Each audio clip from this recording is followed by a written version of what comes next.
Perlawanan yang dilakukan oleh Pangeran Diponegoro terhadap pemerintah kolonial Belanda menjadi salah satu catatan sejarah yang dikenal dengan sebutan Perang Diponegoro. Perang Diponegoro terjadi di berbagai daerah di Pulau Jawa, yaitu Yogyakarta, Selarong, Magelang, dan Jatiluhur. Yogyakarta adalah tempat bermulainya perang. Selarong adalah basis Pangeran Diponegoro yang terletak di Dusun Kentolan Lor, Guosari, Panjang, Bantul. Magelang adalah tempat Pangeran Diponegoro ditangkap oleh Belanda pada 28 Maret 1830. Dan Jatiluhur adalah desa di Kecamatan Lowokele, Kabupaten Kebumen yang memiliki jejak Perang Diponegoro. Penyebab Perang Diponegoro atau Perang Jawa adalah sikap Pangeran Diponegoro yang tidak menyetujui campur tangan Belanda dalam urusan kerajaan. Di sisi lain, kerajaan seakan tidak berdaya menghadapi campur tangan politik pemerintah kolonial. Namun, kalangan keraton justru hidup mewah dan tidak memperdulikan penderitaan rakyat. Kondisi para petani lokal menderita akibat penyalahgunaan penyewaan tanah juga menjadi salah satu faktor yang membuat Pangeran Diponegoro geram. Kekecewaan Pangeran Diponegoro memuncak ketika Pati Danureja atas perintah Belanda memasang tonggak untuk membuat rel kereta api melewati makam leluhurnya. Pangeran Diponegoro yang muak dengan sikap Belanda kemudian menciptakan sebuah gerakan perlawanan dan menyatakan sikap perang.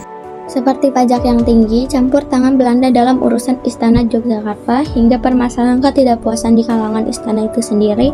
Selama perang berlangsung, sekitar 200.000 penduduk, 8.000 serdadu Eropa, dan 7.000 tentara pribumi tewas, dengan memakan dana tidak kurang dari 20 juta gulden. Dengan demikian dapat dibayangkan bahwa Perang Diponegoro merupakan perang besar di Jawa selama periode awal abad 19. Sedemikian hebatnya perlawanan Diponegoro sampai membuat pemerintah kolonial berganti strategi untuk menghadapi peperangan ini.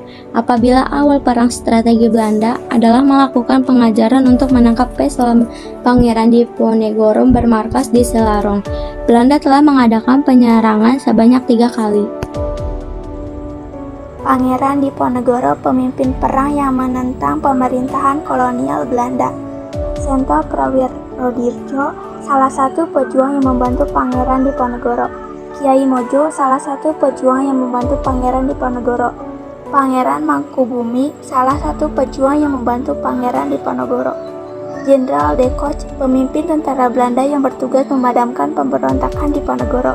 Selain itu, ada beberapa tokoh lain yang terlibat dalam Perang Diponegoro, di antaranya Pangeran Adinegoro, Pangeran Panular, Adiwinoto Suryodipuro, Pangeran Ronggo, Ngabehi Mangunharjo, Pangeran Surenglogo, Joyo Menggolo, Bahuyuda, Anggowikromo. Perang Diponegoro berlangsung selama 5 tahun, yaitu dari 1825 sampai 1830. Perang ini bermula di Yogyakarta dan meluas ke banyak daerah di Jawa, sehingga sering disebut sebagai Perang Jawa. Pada tahun 1825, Belanda menyerang Pangeran Diponegoro dan Perang Diponegoro dimulai. Pada 1828, Jenderal de Kock menerapkan strategi benteng Stelsel yang berhasil menangkap Kiai Mojo. Pada 1829, Pangeran Mangkubumi dan Sentot Ali-Basyah menyerah kepada Belanda. Pada 1830, Pangeran Diponegoro ditangkap oleh Belanda di Magelang setelah mengundang Belanda untuk berunding. Pangeran Diponegoro kemudian diasingkan ke Manado dan Makassar hingga wafat di Benteng Rotterdam pada 8 Januari 1855. Perang Diponegoro merupakan perlawanan rakyat Jawa terhadap Belanda yang dipimpin oleh Pangeran Diponegoro. Perang ini berlangsung selama 5 tahun dari 1825 hingga 1830.